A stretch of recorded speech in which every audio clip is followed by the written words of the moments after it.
Un pobre niño negro duerme en un parque todas las noches. Un millonario con frío descubre por qué y rompe a llorar, rojo pero seco. El motor se apagó con un leve ruido mecánico y el lujoso sedán negro se detuvo en seco justo a las afueras de Eastwell Park. Lennox Vale exhaló bruscamente, con la irritación creciendo tras sus ojos fríos y calculadores. Golpeó el volante 2 veces, miró las luces del tablero parpadeando en rojo y luego buscó su teléfono. Sin señal.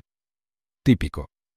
El hombre más rico de la ciudad varado en las afueras de un barrio que no había pisado desde que tenía 20 y pocos años. Abrió la puerta. El frío del aire vespertino le mordía el traje gris oscuro a medida. El crujido de cristales rotos bajo sus zapatos de cuero lo recibió al pisar el pavimento agrietado. Una ráfaga de viento esparció basura por la acera, haciendo que una bolsa de plástico rodara como un fantasma. Eastwell tenía peor aspecto del que recordaba. Casas hundidas, ventanas tapiadas, grafitis desprendiéndose de las paredes como piel muerta. Esta parte de la ciudad llevaba mucho tiempo olvidada, abandonada a su suerte incluso mientras él compraba el terreno.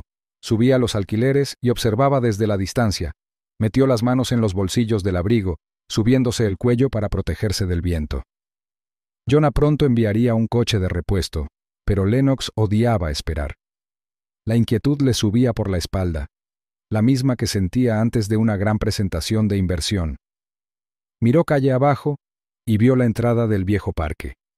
Puertas de hierro retorcidas, una colgando de sus bisagras, con las cadenas oxidadas. Frunció el ceño. El lugar apenas se mantenía en pie. Aún así, algo lo atraía. Cruzó la calle y entró. El parque estaba casi en silencio, salvo por el chirrido de un columpio que se movía perezosamente con el viento. Una farola rota proyectaba una sombra torcida sobre el pavimento agrietado del parque infantil. Los grafitis se enroscaban en el hormigón como enredaderas. Nombres, amenazas, símbolos. El trepador estaba oxidado, el tobogán manchado por años de lluvia y abandono. Sin embargo, a pesar de todo el deterioro, Lennox sentía ojos fijos en él. No ojos peligrosos, solo observando.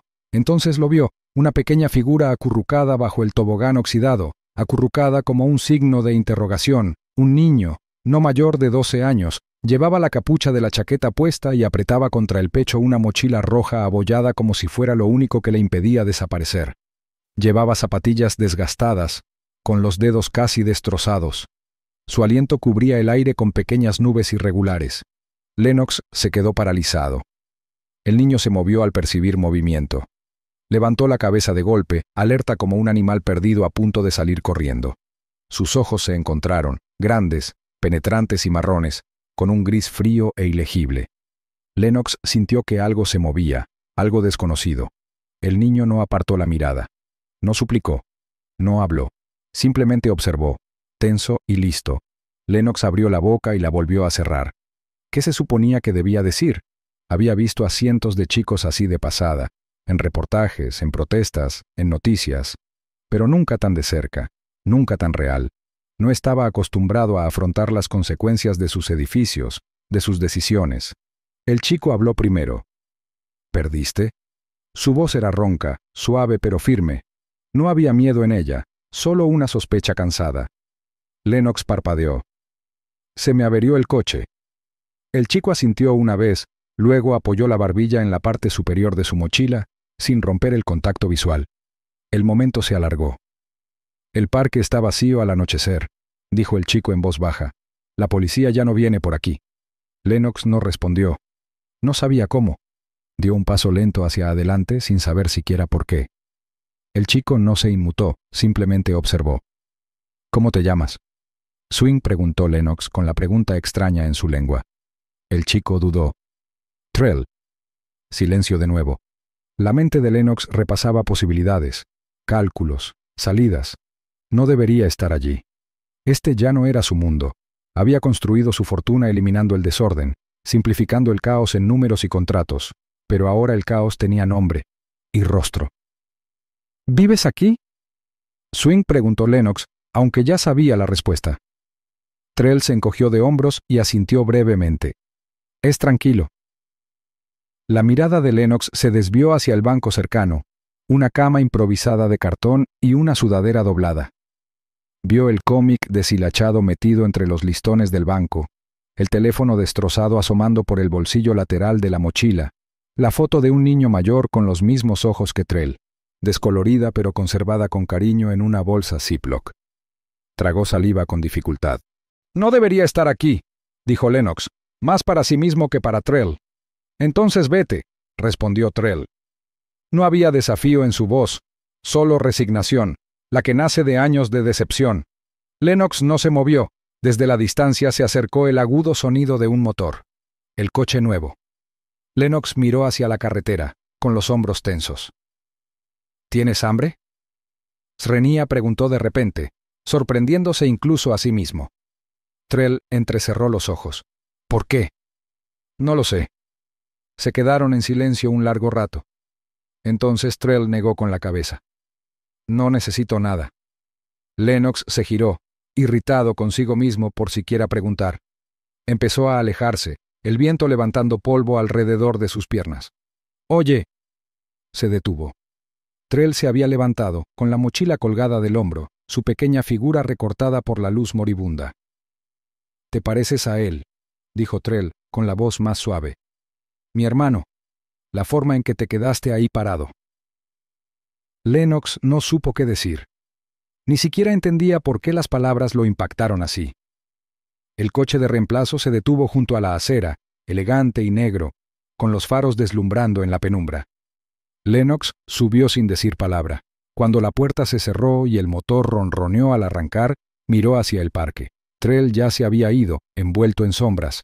Esa noche, Lennox Vale permaneció despierto en su ático, con las luces de la ciudad filtrándose a través de las ventanas de cristal, parpadeando en el techo como preguntas sin respuesta. Repasó la escena en su mente. El chico, el banco, la foto, los ojos. Algo en ese chico le recordaba a alguien. Simplemente no podía identificar a quién. Lennox regresó al parque la noche siguiente bajo un cielo bajo y plateado que se extendía como una herida sobre la ciudad. El viento era cortante e incesante, esparciendo hojas secas sobre el asfalto agrietado. Llevaba una vieja sudadera con capucha, calada hasta la cara, sus zapatos caros manchados de polvo de la ciudad. Un hombre fuera de lugar intentando pasar desapercibido. El columpio roto crujía con la brisa nocturna. Cada sonido le recordaba lo lejos que estaba de la vida que una vez llevó. Pero el chico no estaba allí. Lennox se quedó quieto un rato, escuchando el tenue zumbido del tráfico tras los árboles. Luego empezó a caminar despacio, con las manos metidas en los bolsillos y la cabeza gacha. Su mente luchaba consigo misma. ¿Por qué estoy aquí? ¿Qué estoy haciendo? Se había dicho que era curiosidad, tal vez incluso culpa. Pero a medida que pasaban los minutos, sentía algo más profundo. Una especie de gravedad que lo atraía de vuelta a ese mismo lugar. Pasó casi una hora antes de que viera movimiento. Trell emergió de las sombras cerca de la medianoche, con el cuerpo agachado y cauteloso, como un animal que había aprendido a las malas a no confiar. Llevaba la misma sudadera fina con capucha de la noche anterior, pero ahora con un pequeño desgarro en la manga y un nuevo moretón en la parte alta del pómulo. Lennox dio un paso adelante, lentamente. «No soy policía», dijo. Las palabras salieron torpemente, demasiado rápido. Trell se detuvo en seco. Entrecerró los ojos con sospecha. No habló, pero cambió de postura, listo para salir corriendo ante cualquier señal de amenaza. «Entonces, ¿por qué estás aquí?», Srenia preguntó finalmente el chico. Su voz era débil pero firme, marcada por un instinto ganado con esfuerzo. Lennox dudó. La verdad era demasiado complicada, demasiado cruda para explicarla. Así que la suavizó. «Estoy trabajando en un proyecto», dijo. «Sobre los lugares olvidados de la ciudad. La gente pasa por alto lugares como este. Es que... no sé. Me dio curiosidad». La mirada de Trell no vaciló. «No pareces curioso. Parece que te estás escondiendo». Lennox esbozó una sonrisa forzada. «Quizás ambas cosas». No fue mucho, pero suficiente para evitar que Trell escapara. El chico asintió levemente y desapareció entre las sombras. Durante la semana siguiente sus conversaciones se fragmentaron, breves y cautelosas ráfagas bajo las farolas o en el eco de una escalera silenciosa. Trell nunca decía mucho, pero se filtraba lo suficiente como para formar una imagen borrosa. Llevaba casi un año solo, sin padres, sin escuela. No confiaba en los refugios. «Se llevaron a mi hermano una vez», dijo Trell una noche, con la voz suave como el viento. Nos separaron. Nunca lo volví a ver. Lennox se quedó paralizado. Esa frase lo golpeó como un mazazo en el pecho. Durante años había evitado pensar en Kai, su hermano pequeño, la única persona que había hecho soportable su tortuoso viaje por el sistema. Kai había desaparecido durante un acogimiento familiar cuando eran adolescentes. Sin explicación. Simplemente se había ido. Lennox había enterrado ese dolor bajo títulos, dinero y distracciones. Pero ahora la historia de Trell abrió algo. No era compasión. Era reconocimiento. Después de eso, Lennox tampoco dijo mucho. En cambio, actuó. Empezó a dejar comida cerca del banco del parque donde Trell a veces dormía. Agua embotellada, barritas de proteínas, fruta, cosas sencillas, fáciles de llevar. Una noche, dejó una manta gruesa, cuidadosamente doblada con una nota. «Abrígate», sin nombre. Trell nunca lo reconoció directamente, pero seguía volviendo. Una noche, Lennox le dio un pequeño teléfono prepago. «Por si pasa algo, o si simplemente quieres hablar». Trell lo tomó a regañadientes. «No hablo mucho». «No tienes que hacerlo», dijo Lennox. Pero el chico seguía desapareciendo durante días. Y cuando regresaba, siempre estaba más delgado, más magullado, más vacío que antes. Lennox empezó a sentir un pánico creciente cada vez que Trell no aparecía. Ya no podía quedarse quieto. Lennox empezó a usar su fortuna y sus contactos para investigar, silenciosamente, con cuidado, hacía llamadas discretas, pagaba documentos sellados, enviaba generosas donaciones para acceder a los registros del refugio. Un nombre aparecía una y otra vez: Elm Lighthouse. A primera vista, no era más que otro hogar comunitario para chicos con fondos insuficientes. Nada inusual. Pero cuanto más investigaba Lennox, más se distorsionaban los hechos. Más de una docena de chicos habían desaparecido de Elm Light en los últimos 5 años. La explicación oficial siempre era la misma: fugitivos. Pero no había investigaciones posteriores, ni informes policiales, solo silencio.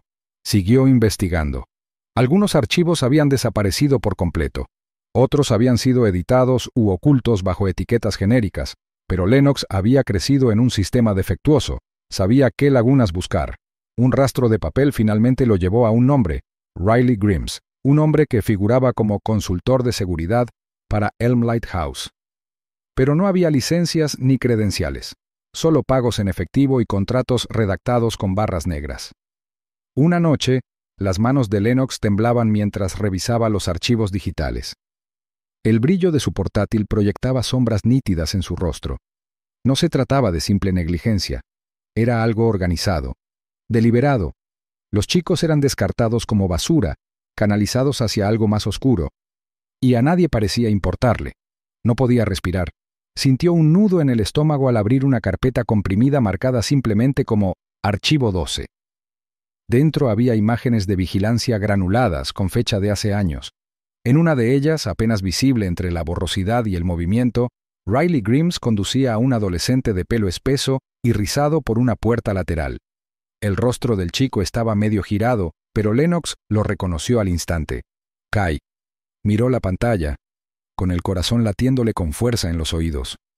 No era solo la historia de Trell. No era solo otra tragedia en un mar de fracasos. Era su historia, la de su hermano, su sangre, tomada por el mismo sistema, el mismo hombre. Las fronteras entre el pasado y el presente se desvanecieron. Esa noche, Lennox regresó al patio. Se sentó en el banco donde Trell solía aparecer, con el frío azotándole la piel. No habló cuando el niño llegó.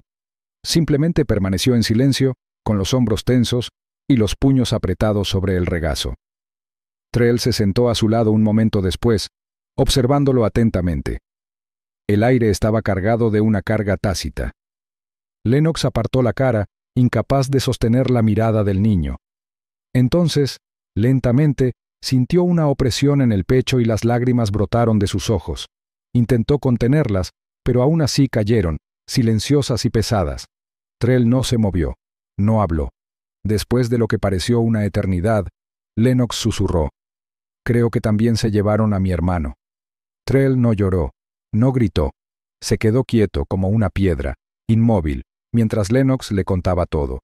Los dos estaban sentados en extremos opuestos del viejo sofá del apartamento de Lennox, mientras las luces de la ciudad se filtraban tenuemente a través de las altas ventanas. Una taza de café a medio terminar reposaba sobre la mesa, entre ellos, intacta. La voz de Lennox era firme, pero cada pocas frases se apagaba, como si tuviera que forzar la voz. «No solo están lastimando a los niños», dijo Lennox, con las manos apretadas y los nudillos pálidos. «Los están vendiendo, trasladándolos, borrándolos». El aire entre ellos se sentía denso, como el humo después de un incendio. Trell no parpadeó. No hizo preguntas. Simplemente escuchó. Y en el silencio, algo pasó entre ellos, tácito pero inconfundible. Era como si fueran páginas arrancadas del mismo libro, ambas dañadas, ambas buscando el resto de la historia. «No podemos quedarnos de brazos cruzados», dijo Lennox finalmente. «Si esperamos, se moverán, ocultarán pruebas. Tenemos que atacarlos ya». La voz de Trell se escuchó baja, apenas un susurro. «¿Qué necesitas que haga?» Lennox dudó. Había pasado la última hora intentando construir un plan que no implicara que Trell se pusiera. Trell asintió una vez. Su mirada no vaciló. «Entonces entraré». «No». Lennox se puso de pie, paseándose. «No, Trell, no te estoy pidiendo que hagas eso. Eres un niño». «No lo soy», dijo Trell. «Ya no». Lennox se detuvo a medio paso. Trell se inclinó hacia adelante, con los codos sobre las rodillas. «No me notan», continuó. «Esa es mi ventaja. Me devuelves al sistema. Nadie pestañea. Nadie hace preguntas». Lennox apartó la mirada, presionándose los ojos con las palmas de las manos. «No está bien». «Nada de esto lo está», dijo Trell en voz baja. «Pero lo he superado. Eso significa que puedo ayudar». Pasó un largo momento. Finalmente, Lennox exhaló. «De acuerdo», dijo con voz ronca. «Pero lo haremos a mi manera. Yo prepararé la entrada. Tendrás cableado, audio y GPS. Tendrás señal para salir. A la primera señal de problemas lo pulsas. ¿Entendido?» Trell asintió lentamente. Valiéndose de su reputación y sus contactos, Lennox contactó a Riley Grimes, director del refugio Elmlight. Bajo el nombre de un donante adinerado, Lennox se ofreció a patrocinar una nueva iniciativa para niños desplazados, alegando que quería financiar los gastos de admisión de los que habían huido recientemente. Grimes, cegado por la codicia y sin darse cuenta de la trampa, aceptó la donación con agrado. En 2 días, se abrió una plaza para un niño llamado Trell. Sin apellido, solo un archivo marcado como no verbal, sin contactos de emergencia. Lennox preparó el equipo él mismo, cosió una micrograbadora en el forro del abrigo de Trell, colocó un rastreador GPS dentro de la costura de la correa de su mochila y sujetó un botón de pánico en el dobladillo de su camisa, justo debajo del cuello. «No te hagas el héroe», dijo Lennox mientras estaban afuera del refugio la mañana del descenso. El cielo estaba gris, nublado y cargado de frío. «Presiona ese botón si algo sale mal. Estaré aquí, te lo prometo». Trell apretó la mandíbula, pero no dijo nada. Asintió una vez y se giró hacia la puerta. Desde la camioneta estacionada a 2 cuadras de distancia, Lennox escuchó a través de la estática. Las paredes del refugio eran gruesas, y el audio entraba y salía. Pasos apagados, voces lejanas, luego la respiración tranquila de Trell. Durante los primeros 20 minutos, pareció estar bien. Rutina, preguntas de admisión, unas pocas respuestas suaves y ensayadas. La voz de un hombre, Grimes, dándole la bienvenida. Pero entonces, todo cambió. La voz de Grimes se afiló. «Trell, ese no es un nombre común». Silencio. «Tenías un hermano, ¿verdad? Jace». Lennox se incorporó de golpe, con el corazón latiéndome con fuerza. «Ahora lo recuerdo», continuó Grimes. «Intentó huir. Armó una escena. No nos gustan las escenas». El siguiente sonido fue un forcejeo. Breve pero violento. El audio se disparó. Luego se apagó. «Trell», logró Lennox al receptor. «Trell, responde». Nada más que estática. Lennox no lo dudó. Agarró la carpeta con los planos del edificio que había impreso la noche anterior y salió disparado de la furgoneta. Había memorizado cada pasillo, cada distribución de las habitaciones, cada punto ciego de las grabaciones de seguridad. Los viejos planos mostraban una escalera oculta cerca del muelle de carga, un vestigio de cuando el edificio había sido una fábrica décadas atrás. Al anochecer, al amparo de la oscuridad, Lennox se deslizó por el callejón junto al edificio, abrió una puerta de servicio oxidada y entró en el interior frío y silencioso. Se movía con cuidado, contando los pasos, con la linterna a baja altura. Cada crujido en el suelo de madera sonaba como un trueno. Pasó junto a dormitorios vacíos, camas pulcramente hechas, pero nadie durmiendo en ellas. Demasiado silencioso, demasiado limpio, como un escenario esperando el siguiente acto. Encontró la escalera tras un estante de colchones viejos. Conducía hacia abajo, bajo el edificio. El aire se volvió húmedo y viciado. Al final, una puerta pesada, cerrada desde fuera. Lennox la sacó con herramientas del bolsillo de su abrigo y la empujó. La habitación estaba oscura, de hormigón y vacía. Una única bombilla parpadeante colgaba del techo. En la esquina, acurrucado sobre una fina estera, estaba Trell. Lennox se abalanzó. «Trell, Trell, soy yo». Trell se estremeció al principio, pero luego reconoció la voz. Se incorporó lentamente, con la cara magullada, el labio partido y los ojos enrojecidos pero secos. «Lo sabían», susurró. Se acordaba de Jace. Dijo que me parecía mucho a él. Lennox lo ayudó a levantarse, rodeándolo con un brazo por los hombros. «¿Puedes caminar?» «Tengo que hacerlo», murmuró Trell. «Les dije los nombres. Los dije en voz alta, para no olvidarlos». «¿Qué nombres?»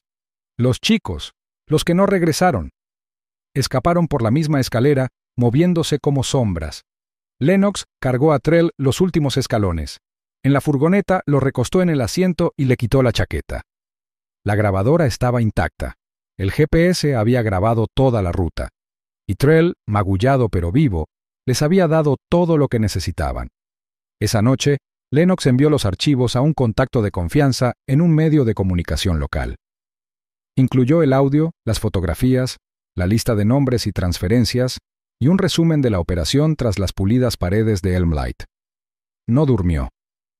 Una semana después, la noticia explotó. Camionetas de noticias rodearon el refugio. La policía allanó las instalaciones y Riley Grimes fue esposado en directo por televisión. Los investigadores descubrieron documentos, informes falsificados y órdenes de traslado ocultas. 32 chicos fueron sacados del centro. Parecía el final de una larga pesadilla, pero la pesadilla no había terminado. Unos días después de la redada, Lennox y Trell estaban sentados en la sala de espera de la Oficina de Protección Infantil. Lennox había venido a ayudar a procesar los testimonios de los chicos rescatados. Uno de los chicos mayores, de unos 15 o 16 años, lo miraba fijamente, con verdadera mirada. «Eres él», dijo el chico. Lennox se giró. «¿Qué?» «Eres el hermano de Kai». Lennox se quedó paralizado. «¿Qué dijiste?» «Recuerdo tu cara. Viniste una vez. Hace años. Kai nos mostró tu foto. Dijiste que vendrías por él». A Lennox se le quebró la voz. Kai está muerto». El chico negó con la cabeza lentamente. Number escapó una vez, regresó, intentó ayudar, pero lo atraparon de nuevo. Lennox sintió que el suelo se inclinaba bajo sus pies. Se le enfriaron las manos. En el silencio que siguió, Trell tomó la mano de Lennox. El agarre del chico era fuerte y seguro, lo que lo mantenía en el suelo. «Empezamos algo», dijo Trell mirándolo fijamente. «Podemos terminarlo». Empezó con un portazo. Las puertas principales del refugio sin sombras se abrieron de golpe, pesadas por la lluvia y el viento. Afuera, la tormenta aullaba como una bestia, enviando cortinas de agua a través del cristal y truenos resonando por los huesos de la ciudad. Dentro, las luces del refugio parpadearon cuando dos figuras entraron, empapadas y temblando. Lennox Vale estaba abajo. Acababa de terminar de repartir chaquetas a un nuevo grupo de chicos que habían llegado de una recogida nocturna. El sonido de las puertas lo hizo girarse. Uno de los voluntarios, un joven llamado Omar, se acercó a los recién llegados con cautela. «Señor, ¿se encuentra bien?», preguntó Omar a la primera figura, que estaba demacrada, temblorosa y encorvada por el agotamiento. El hombre no respondió de inmediato. Levantó la vista lentamente, con lágrimas goteando de sus cejas, ojos hundidos pero penetrantes. Lennox dio un paso adelante. Se quedó sin aliento antes de que el reconocimiento se asentara. —¿Kai? Luego salió en un susurro, agudo, entrecortado, casi incrédulo. El hombre levantó la vista por completo, apretando la mandíbula y parpadeando con fuerza, como si él tampoco pudiera creer lo que veía. Asintió una vez. Tras él, otra figura cruzó la puerta. Era más alto, delgado pero corpulento. Más joven. Su capucha se deslizó hacia atrás para revelar un rostro familiar. Jace. Lennox se tambaleó hacia adelante como si algo le hubiera desgarrado el pecho. No habló. No respiró. Simplemente extendió la mano, pero se detuvo, inseguro, como si tocarlos pudiera hacerlos desaparecer de nuevo. Entonces sucedió. Kai dio un paso tembloroso hacia adelante, y Lennox se desplomó sobre él, abrazando su delgado cuerpo. No intentó contener los sollozos. Salían de lo más profundo, fuertes, desesperados e incontrolables. El personal se quedó paralizado, viendo al hombre que una vez conocieron como indescifrable y estoico, ahora desmoronarse frente a ellos. Trell se quedó paralizado en lo alto de las escaleras. Aún no había bajado. Contemplaba la escena de abajo como si no perteneciera a este mundo. Entonces Jace se giró. Sus miradas se encontraron al otro lado de la habitación. Por un instante, Trell no se movió. Su pecho subió y bajó una vez, y luego otra. Dio un paso lento, luego otro, bajando las escaleras. Sentía los pies pesados, sus extremidades rígidas. Llegó abajo y se detuvo. Jace caminó hacia él. Sin palabras. Solo esa misma mirada, la que Trell había mantenido en sueños, en los rincones silenciosos de las noches de insomnio. Los brazos de Jace se abrieron, y Trell no se resistió. Lo envolvía la calidez, el recuerdo, el dolor y el alivio. «Nunca dejé de buscar», le susurró Jace al oído. Trell cerró los ojos, abrazando con fuerza a su hermano que una vez se había desvanecido en la nada. Le ardía la garganta, pero no lloró. No entonces. Simplemente se aferró. Meses antes de esa tormenta, sin sombras, solo había sido una idea. Tras vender una de sus empresas más grandes, Lennox había invertido casi todo lo que le quedaba en los cimientos. El objetivo era simple: encontrar a los chicos que nadie buscaba, los que se colaban en los sistemas, los enterrados en archivos, los secuestrados y olvidados.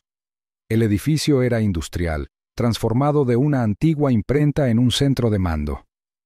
Dentro había mapas, tableros de casos, laboratorios forenses, salas de terapia y dormitorios. Era crudo y real, y Trell insistía en estar justo en medio. «Quiero estar donde suceden las cosas de verdad», le había dicho a Lennox cuando le ofrecieron un loft en la zona alta. Lennox solo asintió.